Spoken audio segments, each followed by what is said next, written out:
ഇടുക്കി പെരുവന്താനത്ത് കാട്ടാന ആക്രമണത്തിൽ കൊല്ലപ്പെട്ട സോഫിയയുടെ സംസ്കാര ചടങ്ങുകൾ പൂർത്തിയായി. മുണ്ടക്കയം വരിക്കാനി ജുമാ മസ്ജിദ് ഖബർസ്ഥാനിലാണ് ഖബറടക്ക ചടങ്ങുകൾ നടന്നത്. വിവരങ്ങളുമായി സനോജ് സുരേന്ദ്രൻ ചേരുന്നുണ്ട്. സനോജ്, ഈ ഖബറടക്ക ചടങ്ങ് പൂർത്തിയായി അല്ലേ? തീർച്ചയായിട്ടും വർഷ അല്പം മുമ്പാണ് ഖബറടക്ക ചടങ്ങുകൾ പൂർത്തിയായത്. മുണ്ടക്കയം വരിക്കാനി ജുമാ മസ്ജിദ് ഖബർസ്ഥാനിലായിരുന്നു ഖബറടക്കം. നിരവധി ആളുകളാണ് ഈ ഭൗതികദേഹം ഒരു നോക്ക് കാണുവാനും അന്തിമോപചാരം അർപ്പിക്കുവാനും വേണ്ടി മുണ്ടക്കയത്തും ഒപ്പം തന്നെ പൊതുദർശന ചടങ്ങുകൾ നടന്ന മദമ്പ ജുമാ മസ്ജിദിലേക്കും എത്തിയത്.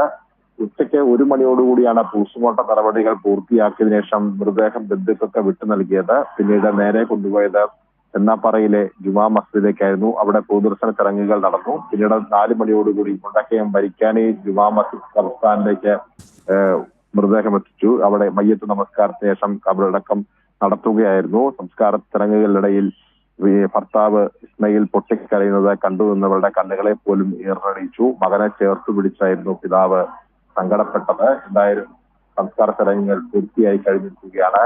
ഒപ്പം തന്നെ സൂബിയയുടെ കുടുംബത്തിന് 10 ലക്ഷം രൂപ സർക്കാർ ധനസഹായം കൈമാറിയിട്ടുണ്ട്. അതുപോലെ തന്നെ മകൾക്ക് ജോലി നൽകുന്ന കാര്യവും പരിഗണിക്കുമെന്നുള്ളതാണ് കളക്ടർ കുടുംബത്തിന് നൽകിയിട്ടുള്ള ഉറപ്പ്. എന്തായാലും ഏറെ സങ്കടകരമാണ് ഈ കുടുംബത്തിന്റെ കാര്യം. ശാരീരിക മാനസിക വെല്ലുവിളി നേരിടുന്ന ഒരു മകളുടെ ആശ്രയമായിരുന്നു ഈ മാതാവ്. മാതാവ് യാത്രയാകുമ്പോൾ ഈ മകളുടെ കാര്യമാണ് നാട്ടുകാരെയും വീട്ടുകാരെയും ഒരുപോലെ സങ്കടപ്പെടുത്തുന്ന കാര്യം. എന്തായാലും സംസ്കാര ചടങ്ങുകൾ ഇപ്പോൾ പൂർത്തിയായി കഴിഞ്ഞിരിക്കുകയാണ് വർഷ.